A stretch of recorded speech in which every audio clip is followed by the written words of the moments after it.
China threatens to bomb North Korea if tyrant Kim Jong crosses this bottom line.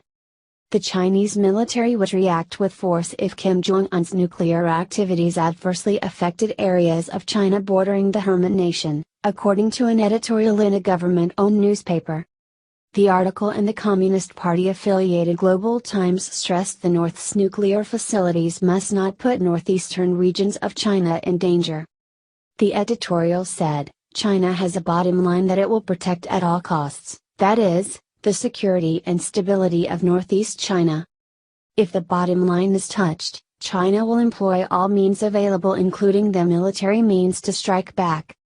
By that time, it is not an issue of discussion whether China acquiesces in the US blows, but the Chinese People's Liberation Army, PLA, will launch attacks on North Korean nuclear facilities on its own. The Chinese provinces of Liaoning and Jialing border the tiny nuclear-armed dictatorship. The infamous Punggye-ri nuclear site is located closer to the Chinese border than it is to the North's capital, Pyongyang. It added, if by any chance nuclear leakage or pollution incidents happen, the damage to Northeast China's environment will be catastrophic and irreversible. While the editorial is not representative of the views of the Chinese government, it comes amid heightened tensions and war fears on the Korean Peninsula. A U.S. Navy strike group was deployed towards the Korean Peninsula soon after the U.S. bombing of a Syrian airbase, which the North Korean government branded reckless and outrageous. And now, a fleet of U.S. allied Japanese vessels is reportedly heading towards North Korean waters as part of a military training exercise. Experts earlier today warned North Korea could unleash a nuclear attack on Hawaii that compares to the power of bombs dropped on Hiroshima and Nagasaki during the Second World War. U.S. Pacific Command are worried the island of Oahu is a strategic and symbolic target for Kim Jong-un, as tensions between the countries intensify. New photos have also emerged today which show what life is really like inside the hermit state. The revealing pictures, which tubby tyrant Kim Jong-un would no doubt like to erase, show soldiers wearing dated uniforms as they gear up for potential all-out war with the West. The West, take out Kim now, Trump begged to act against North Korea before missiles blast U.S. The U.S. should do almost whatever it takes to halt Kim Jong-un from acquiring deadly nuclear weapons, a former presidential hopeful and top Republican senator has blasted. As war talk between Washington and North Korea ramps up, with Pyongyang warning it would sink U.S. aircraft carriers in the Japanese Sea, Marco Rubio has issued a stark warning to the U.S. government. The Florida senator discussed the prospect of a devastating conflict with the belligerent North on news program Face the Nation on Saturday. While stopping short of calling for military action against tyrant Kim Jong-un, Mr. Rubio painted a grave picture of the threat posed by the communist state. He said, obviously, we have to ask ourselves a very fundamental question. And that is, it is acceptable, can we live in a world where Kim Jong-un possesses not just nuclear weapons, but the ability to deliver those weapons against the continental United States? Can we live in a world like that? If the answer is no, then the options, and the answer is no for me, then the options before you are truly quite limited. And none of them are good. Mr. Rubio, who was defeated in the Republican primaries last year by current President Donald Trump, added, we must do almost whatever it takes, just about anything, to prevent Kim Jong-un from acquiring the nuclear capability he can deliver against the mainland of the United States of America. Calls from high-ranking politicians to carry out military action against North Korea have been increasing as the perceived threat from the hermit state grows. Republican Senator Lindsey Graham last week asserted the U.S. should carry out a preemptive strike in order to prevent dictator Kim's scientists from developing an intercontinental ballistic missile. Referring to East Asia, Mr. Graham said, it would be terrible but the war would be over there, wouldn't be here.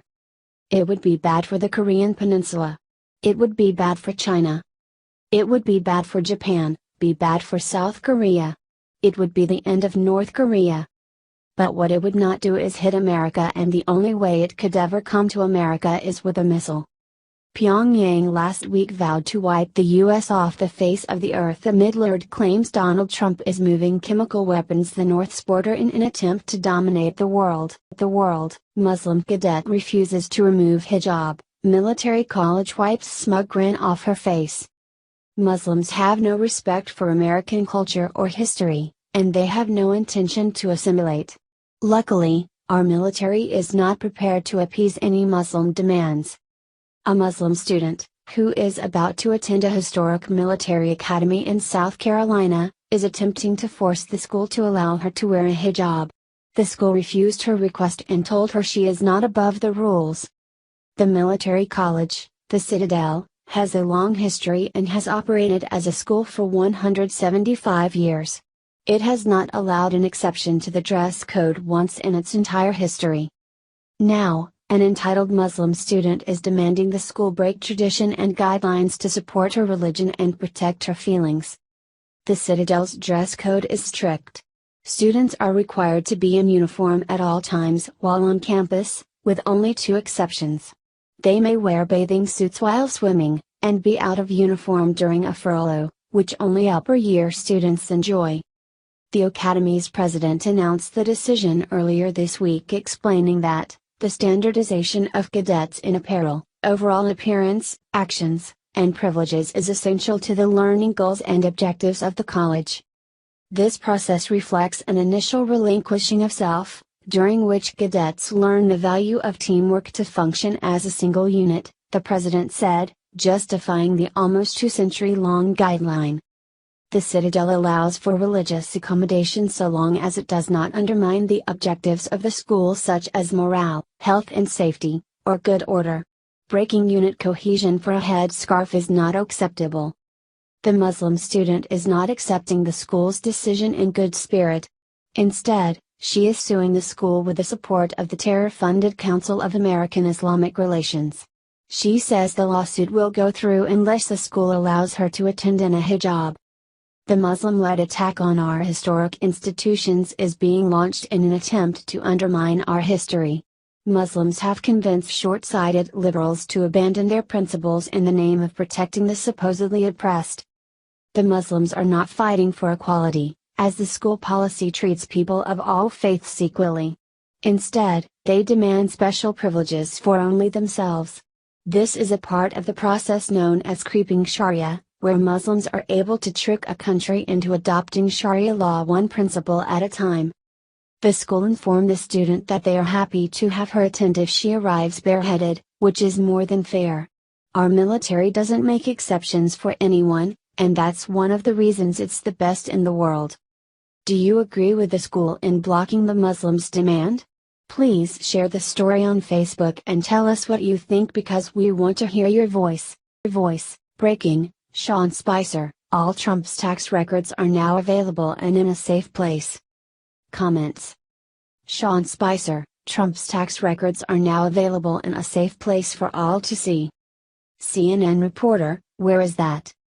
Sean Spicer, they're underneath Obama's college records, his birth record, his passport application, his immigration status as a student, his funding source to pay for college, his college records, his selective service registration, and Hillary's email log and 66,000 missing emails.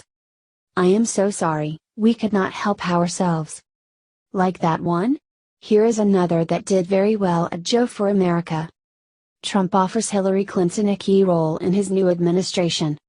In an unprecedented move, newly elected GOP President Donald J. Trump has extended an olive branch to his Democratic opponent Hillary Clinton.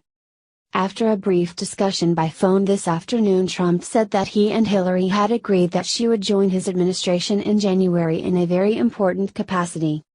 On September 10, 2017, Mrs. Clinton and her administrative assistants Huma Aden Weiner Danger and John Podesta will be sent to the Middle East to fill a vacancy left by the Obama administration. Clinton will assume the role of ambassador to Libya and will serve in the city of Benghazi. When asked for comment about this new opportunity, she replied, "What difference, at this point, does it make? In the current political climate, some brevity is much needed." Here is a bit more. President Obama to the Queen. Your Majesty, how do you run such an efficient government? Are there any tips you can give me? Well, said the Queen. The most important thing is to surround yourself with intelligent people. Obama frowned, and then asked. But how do I know if the people around me are really intelligent? The Queen took a sip of champagne. Oh, that's easy, you just ask them to answer an intelligent riddle. Watch. The Queen pushed a button on her intercom. Please send Tony Blair in here, would you? Tony Blair walked into the room and said, Yes, Your Majesty. The Queen smiled and said, Answer me this please, Tony. Your mother and father have a child. It is not your brother and it is not your sister. Who is it? Without pausing for a moment, Tony Blair answered, That would be me. Yes. Very good, said the Queen. Obama went back home to ask Joe Biden the same question. Joe, answer this for me. Your mother and your father have a child. It's not your brother and it's not your sister. Who is it? I'm not sure, said Biden. Let me get back to you on that one. He went to his advisors and asked everyone, but none could give him an answer. Frustrated, Biden went to work out in congressional gym and saw Paul Ryan there. Biden went up to him and asked, Hey Paul, see if you can answer this question. Your mother and father have a child and it's not your brother or your sister. Who is it? Paul Ryan answered, That's easy, it's me. Biden smiled, and said, Good answer, Paul. Biden then went back to speak with President Obama. Say, I did some research and I have the answer to that riddle. It's Paul Ryan. Obama got up, stomped over to Biden, and angrily yelled into his face. No, you idiot. It's Tony Blair. Tony Blair, breaking, Kim Jong just gave himself a death wish. This is not good. North Korea just threatened to sink a U.S. carrier in order to show how strong its military is. 2 Japanese ships joined a U.S. strike group in the Philippine Sea. Our revolutionary forces are combat ready to sink a U.S. nuclear-powered aircraft carrier with a single strike, according to North Korea's ruling Workers' Party's newspaper. The paper then called the USS Carl Vinson a gross animal and said that striking the carrier would be an actual example to show our military's force. He said North Korea has to conform. According to Fox News, analysts think that North Korea is gearing up for a 6th nuclear test. North Korea is working to make nuclear-tipped missiles that'll reach the U.S. coastline. This is horrible. Let's give Trump a giant thank you for protecting us and share this if you are glad Trump is our president. HT Fox News.